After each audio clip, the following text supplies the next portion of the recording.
ఇప్పుడు శాసనమండలి సభ్యులుగా ఉంటున్న పెద్దలు కూడా మరి నాతో పాటు ఇచ్చేసిన వీరందరికీ కూడా పేరు పేరున కృతజ్ఞతలు తెలియజేసుకుంటున్నా. ముఖ్యంగా ఈ బాధ్యత నా మీద పెట్టిన ఇది శాసనమండలి సభ్యుడిగా ఉండాలని మరి నిర్ణయించిన పార్టీ అధ్యక్షులు జగన్మోహన్ రెడ్డి గారికి మరి వారితో పాటు ఇక్కడున్న పెద్దలందరికీ కూడా మళ్లీ ఒకసారి నేను మనస్ఫూర్తిగా వాళ్ళకి ఇది కృతజ్ఞతలు తెలియజేస్తూ తప్పకుండా వారి మనసులో ఏముందో వాళ్ళు ఏదైతే కోరుకుని కార్యక్రమం చేయాలని కోరారో దాని అంతటినీ కూడా మరి నేను నిర్వహిస్తానని చెప్పి చేస్తానని చెప్పి మనస్ఫూర్తిగా వాళ్ళకి మాటిస్తున్నాను ఈ నేపథ్యంలో. అది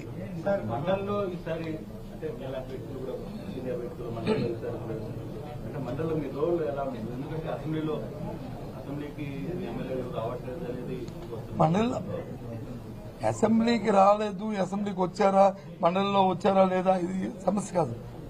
ఏదైతే ప్రజల తరఫున మా పార్టీ బాధ్యతాయుతంగా ఈ అంశాలు అయితే ప్రజలకి దానివల్ల మంచి జరిగి మేలు జరుగుతుందో, ఏదైతే ప్రభుత్వాలు వచ్చి ప్రజలకు ఇచ్చిన మాటలు వాగ్దానాలు ఉన్నాయో అవి నెరవేర్చాలనేది తప్పకుండా నెరవేర్చి ప్రజలకు మేలు జరగాలనేది మా తాలూకు అభిప్రాయం.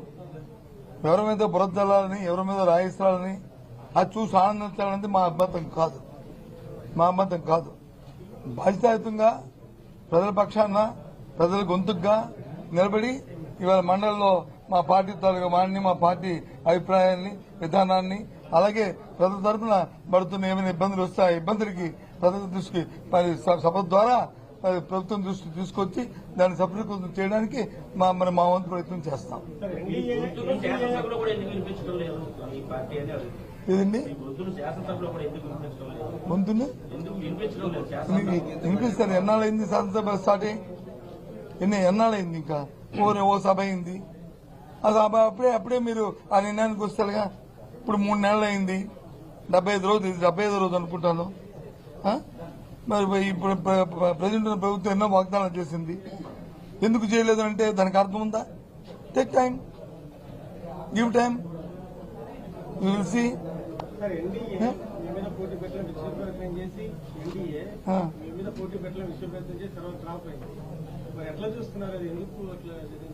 ఆ లేబుతో చేశారనేది నా అభిప్రాయం కాదు. కానీ జిల్లాలో ఉన్న ప్రజాప్రతినిధులు అన్ని పక్షాలు అందరూ కూడా ఏకగ్రీవంగా జిల్లా అభివృద్ధి కోసం చేయాలన్న ఆలోచన ఉన్నదని అనేది నేనైతే ఒక సదుద్దేశంతో తీసుకున్నాను.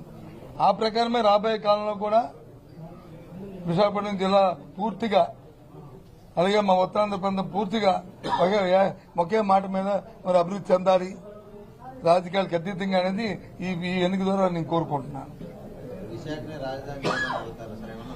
ఏదమ్మా మా పార్టీ విధానాన్ని మేము ఎందుకు వదులుకుంటాం? అది మళ్ళీ దీని మీద మళ్ళీ చర్చించుకుంటాం.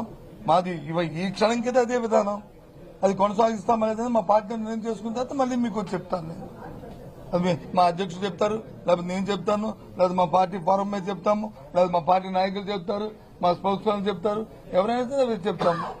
ప్రతి పార్టీకి విధానాలు ఉంటాయి. ఆ విధానం ద్వారా పార్టీలు ముందుకెళ్తాయి. దాని ప్రకారం వెళ్తాము. అంతేగాని ఇది లేదు, అది ఉంది, ఇది లేదు కాదు. ఒకసారి అప్ అండ్ డౌన్స్ వస్తాయి, రాత్రి వస్తుంది, పగలు వస్తుంది, అలాగే పగలు రాత్రి అవుద్ది, ఆ రకంగా ఉంటాయి. 11 మందిలో 7 మంది సెపరేట్ గ్రూప్ కాబోతున్నారని కూడా స్పెక్యులేషన్ నేను నాకు జ్యోతిష్యం రాదు, నేనేమి జ్యోతిష్యం చెప్పిన వ్యక్తిని కాదు. మీ మీడియాలోకి వచ్చి నేను స్పెక్యులేషన్ చేయలేను. నేను సామాన్యుని, వాస్తవాలకు దగ్గరగా ఉన్నవాడిని. కాబట్టి వాస్తవాలు ఏమంటే మాట్లాడుకుంటాం. లేదు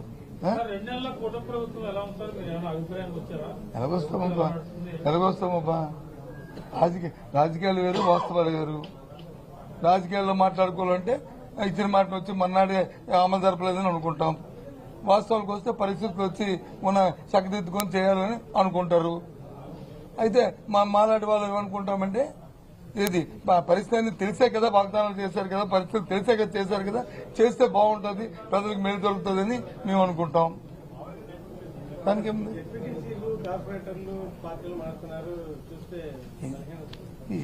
ఇది మన ఒక్క రాష్ట్రం జరుగుతుందా?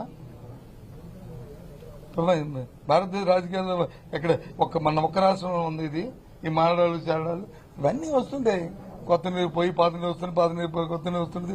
మానవుడి తాలూకా విధానాలు ఉంటాయి, ఆలోచనలు ఉంటాయి, ఆశలు ఉంటాయి. ఆశలకు అనుగుణంగా ఆలోచనకు అనుగుణంగా వెళ్తుంటారు, చేస్తుంటారు. జరిగితే మన ప్రతిభ, జరగకపోతే అవతల ప్రతిపత్తి. 75 రోజులు ఇంకా టైం ఉంది చూస్తామని అంటున్నారు. నేను చూస్తాను అనలేదు, అవతల అంటారు కదా అన్న.